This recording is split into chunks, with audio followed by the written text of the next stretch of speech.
बिनि थाखाय दा बिराद सिन्था जायो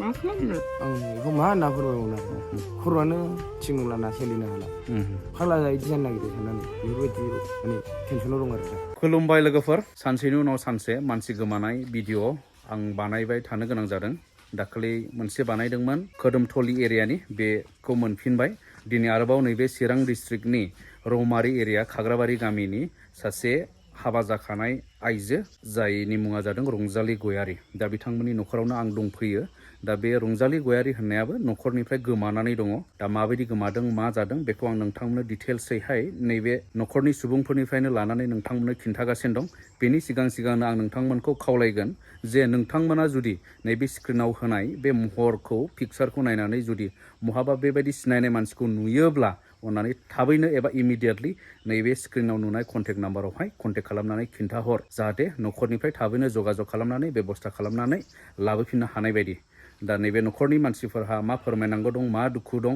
माबायदि खावलायनांगौ दं बेखौ नोंथांमोना नायलांदो नोंनि बिसिया मा जादों होनदों दा जायबा आंनि बिसि बिनि नामा रंजालि गयारि इयो थांनाय 20 फेब्रुवारि साननि 10:30 बे टाइमाव इयो आंनि न'निफ्राय ओंखारलांदों आरोना बेखौथ' रावबो मिन्थिया माने ओंखारलांबाय ओमफ्राय नै दिनैसिम सानब्रै जाबाय दासिमबो न'आव फैफिनाखै आरोना नोंसोरनि सन्देह'आव माबाफोर सन्देह'खौथ' आं एक्जेक्टलि जेबो बुंनो हानाय नङा दा जेनेबा आं बै सोरजोंबा थांथारदों बेखौ बुंनो हानाय नङा मानसिया ओंखारलांदोंबा अबेबा दंहैयो ना सोरजोंबा थांमारबाय बेखौथ' एक्जेक्टलि बुंनो हानाय नङा दा फन सन जेबो मोना फनखौथ' फनसिम गासिबो गालांजोबखादों न'आवनो मबाइल लांफायाखै ओहो लांफाखायाखै जेबो लांफायाखै बास गावनि माखासे डकुमेन्टस दं बेखौ लांफादों मानसिया होमब्लालाय गोसो जानानै थांथारनाय जाहैबाय बेखौथ' आरो बेनावथ' सोङाखै रावबो गोसो जानानै थांदों ना मादों ओमफ्राय बेनि सिगां माबाफोर न'खराव जाथायफोर जादोंमोन नामा बिदिनो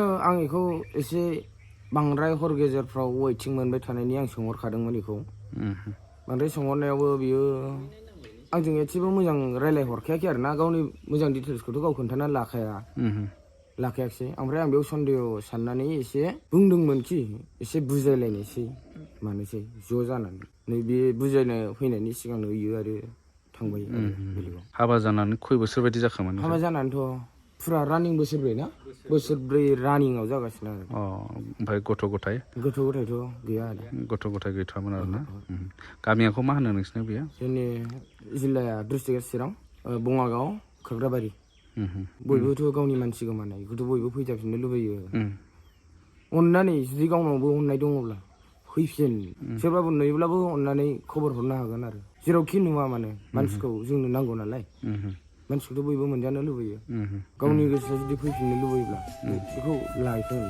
लायनांगौबा लायगोन जुदि गाव हारसिं फैनोब्ला गावबो फैनो हागोन आं बेखौ मा होनना फोरमायबावनो आरो खर'आनो थिं लाना सोलिनो हाला फाग्ला इदि जानो नागिरो साननानै बेफोरबायदि माने टेनसनाव दं आरो सानस्लाबनो हाला मा खालामनांगौ नैबे आदै आरो मादै माने बिथांमोननि बिहामजो जाहैबाय जाय गोमानानै दङ रंजालि गयारि आंनि सन्देहआव आं बेखौ जेबो मिथि रोङा माने बिदि खारगोनबो होननानै साना आरो गन्डगल दावराव दावसिबो जेबो गैखाया ओमफ्राय एक्जेक्टलि माने बियो खारगोननि हरनै सिगां माने बिनि बिनानावा 6:30 लांनो फैदों खिन्थु जों बेखौबो नुवाखै बियो जोंनि न'आवबो ओंखारफैयाखै ओमफ्राय बिनिफ्राय लांनो फैबाय नालाय ओमफ्राय बे समावनो माने मानो लांनो फैदों बे हराव बिदि जों अभाब जाबाय ओमफ्राय गथ'आ लांनो फैग्राया ओंखारफैयासैबो गावबो माने लामानिफ्रायनो खारखोमा लांबाय आरो ओमफ्राय बिनि हरनि उनावनो माने नैबे गथ'आ बिदि थांलायलायनाय जाबाय आरो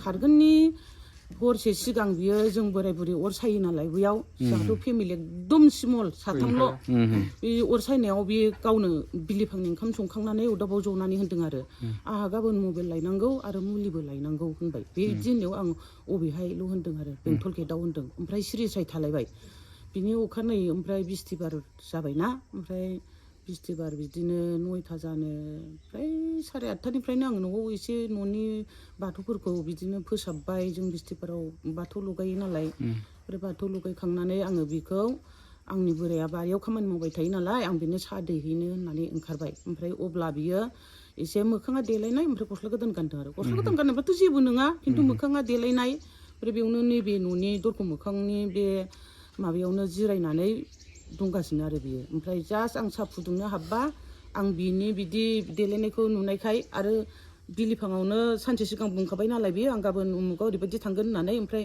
थांमारोना मायो नोंलाय होननानै सोंबाय आं। ओमफ्राय बेनोथ' थांना थाङा जादों बिदि होनबाय। ओमफ्राय अबेहाय लायगोन मुलिखौलाय होनदों। बेंथल गेटआव होनबाय। ओमफ्राय मिथुनालाय फैया होनबा होनबाय आं फिसाइखौ। जानो फैगोन ना फैयाथाय बिदि होनबाय।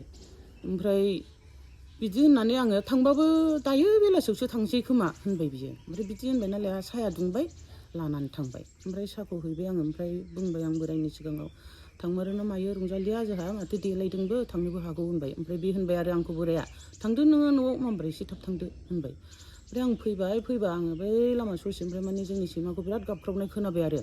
जेला आंहा मोनसे सन्देह सानबाय थांबाय बियो नै सैमाखौ खाना गालांबाय नङाबा मानो बिदि गाबख्रावखो। ओमफ्राय फैबाय बिदि गैमारा मानसिया। ओमफ्राय दाना आङो एकदम मानो थाङा होननायाव बबाव थांखो बिलाय बिदि साननानै आङो फिसाइखौ फन हरबाय आरो आं बेनाव बेखौ मिन्थिखायो बेनाव फैसा गैया। माजों मुलि मोनबोगोन माजों मबाइल मोनबोगोन।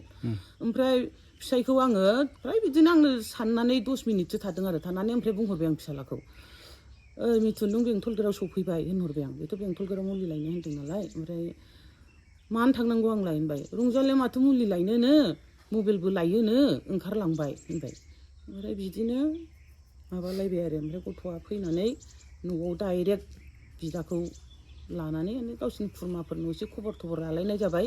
ओमफ्राय गैयाबो गैया सार। ओमफ्राय नै अखानायै जोङो रावनावबो मोनथारिखौ नुनानै माने जों बिदि एसे सन्देह जानानै बिदिनो माम्बार इउटुबाव होनो मोनो खोमा मानसिखौ एसे खाथियावनो बिदि साननानै माबादोंमोन आरो। जेबोथ' दावराव दावसिबो गैया रावजोंबो। जोंथ' रायाबो गावनि फिसा अरसे बादि बिराद अनोमोन आं। बिनि थाखाय दा बिराद सिन्था जायो।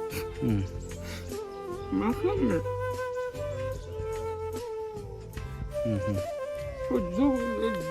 बिनि थाखाय जोङो खुनु दिनावबो माने बेखौ फंसेबो जर खोथा बुङा। माव दा माव न'आवनो था नोंनि मावनायखौ जोंनो एथ'ग्राब नाङा नों न'आव बें बिदि बुङो। अननानैनो एकदमबारे माबा जासै माबा मासै लोमजादों नामा सोंबाबो खिन्थाया फंसेबो खिन्थाया। ओरैबादि माने साहसि खालामनानै थायो बेजों एसेबो मिलायनो नागिरा। मिलायाबाबो आङो बे गथ'खौ बिहामजो हिसाबै बिराद अनो। आंनि फिसा हिन्जावखौनो आं बिदि अनबावा। माने था नों जेबो दामाव न'खौ बें जोंनो न'खर बेंनोसो नांगौ नालाय। आंहा बे सासेल' फिसाला सासेल' फिसाजो बेखौनो आंनि एकदम असे फिसा होननानै अनो आरो। मा खालामनो दा जोंखौ मानो गाज्रि मोननांगौ। जोंथ' बेखौ रायाबो खाराबो जेबो बुंफेरा। दिनैसिम बबावबा दंबा मोजाङै मोजां फैफिनबानो जाबाय।